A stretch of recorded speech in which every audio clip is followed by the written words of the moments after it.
মুন্সিগঞ্জে পদ্মা নদীর ভাঙনে হুমকির মুখে ২০০ বছরের পুরনো দীঘির পাড় বাজার। বিলীন হচ্ছে একের পর এক ব্যবসা প্রতিষ্ঠান। এই বিষয়ে একটু জেনে নিতে চাই, সহকর্মী আরাফাত রায়হান সাকিব যুক্ত হচ্ছেন এখন। সাকিব, ভাঙন ঠেকাতে কোনো ধরনের পদক্ষেপ কি নেওয়া হয়েছে? প্রশাসন এবং ব্যবসায়ীরা কি বলছেন?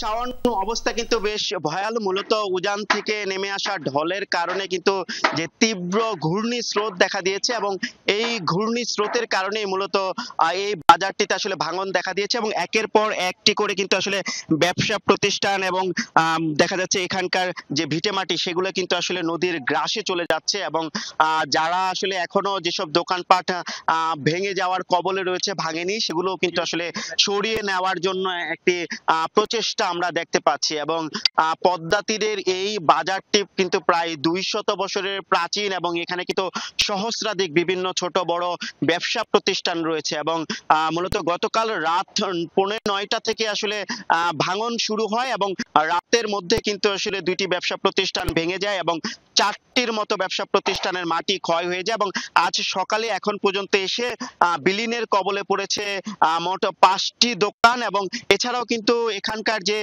দেখা যাচ্ছে ভাসমান পাটের হাট হয়, সেই হাটের যেসব পাট পণ্যের যেসব গুডাউন গুলো রয়েছে সেগুলো কিন্তু এই মুহূর্তে ঝুঁকির মধ্যে রয়েছে। আর আপনি যেই বিষয়টি জানতে চেয়েছেন, ইতিমধ্যে আমাদের সাথে উপজেলা প্রশাসন এবং পানি উন্নয়ন বোর্ডের সাথে কথা হয়েছে।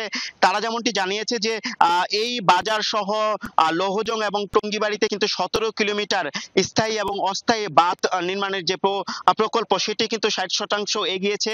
তবে এই বাজারটি কিন্তু বেশ গুরুত্বপূর্ণ, সেক্ষেত্রে কিন্তু এই বাজারে সেভাবে কিন্তু আসলে আমরা ভাঙন প্রতিরোধের ব্যবস্থা দেখিনি। তবে ভাঙন শুরু হয় আজ সকাল থেকে কিন্তু আপৎকালীন কিছুটা জিও ব্যাগ ফেলে ভাঙন রোধের যে প্রচেষ্টা সেগুলো কিন্তু আমরা কিছুক্ষণ পূর্বে দেখেছি। কিন্তু এখানকার যারা ব্যবসায়ীরা রয়েছে, সংশ্লিষ্টরা রয়েছে, তারা বলছে যখনই ভাঙন দেখা দেয় তখনই কিন্তু আসলে প্রতিরোধের ব্যবস্থা নেওয়া হয়, এছাড়া কিন্তু ব্যবস্থা না নেওয়ার তারা অভিযোগ করছে। শাওন। সাকিব, ধন্যবাদ আপনাকে।